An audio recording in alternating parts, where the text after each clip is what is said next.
السلام علیکم محترم ناظرین و سامعین۔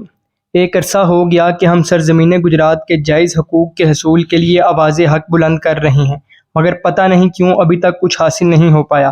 کیا اقتدار کے ایوانوں میں بیٹھے ہوئے لوگ اپنا شعور کھو چکے ہیں جو گجرات کو اس کا حق نہیں دے رہے، یا ان تک ہماری آواز نہیں پہنچ رہی، یا وہ یہ سمجھتے ہیں کہ گجرات کسی بھی قسم کا کوئی حق نہیں رکھتا، یا وہ یہ سمجھتے ہیں کہ گجرات کو اس کے حقوق دینے ہی نہیں چاہیے۔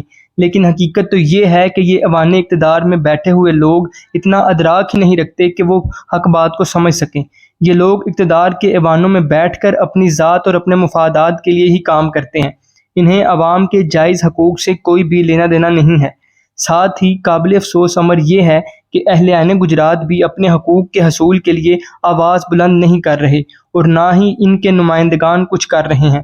بس اخبارات اور سوشل میڈیا پر آ کر ترقی اور عوامی مفادات پر کام کرنے کا ڈھنڈورا پیٹا جا رہا ہے۔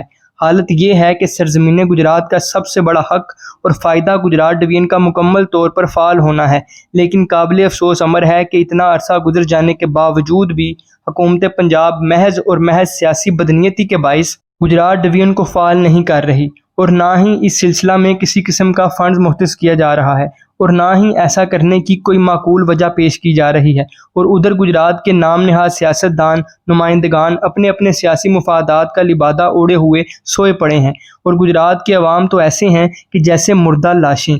کوئی اپنے حقوق کے لیے آواز نہیں بلند کر رہا۔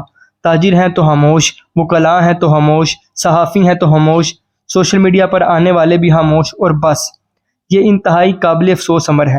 آخر حکومت پنجاب گجرات ڈویژن کو کیوں فعال نہیں کر رہی؟ گجرات کے نمائندگان اور سیاستدان کیوں اس پر ایکشن نہیں لے رہے؟ گجرات کی عوام کیوں چپ سادے ہوئے ہیں؟ ہم یہ پوچھنے کا ضرور حق رکھتے ہیں کہ گجرات کے حقوق پر ڈاکہ کیوں ڈالا جا رہا ہے؟ گجرات کے نمائندگان، سیاستدان نیز اہلِ گجرات ایسا کیوں ہونے دے رہے ہیں؟ یاد رکھیے گا کہ اہلِ گجرات نے اگر اپنے حق پر ڈاکہ زنی ہونے دیتی رہی تو آنے والے وقتوں میں وہ کچھ بھی مانگ نہ کر سکیں گے، اور نہ ہی انہیں کچھ ملے گا۔ حقیقت کیا ہے سب کچھ پتہ ہے، لیکن مقام افسوس کہ ہم بات نہیں کر سکتے، ورنہ ان جرموں کی سزا ملے گی جو کرنا تو دور کی بات ان کے بارے میں کبھی سوچا بھی نہ ہوگا۔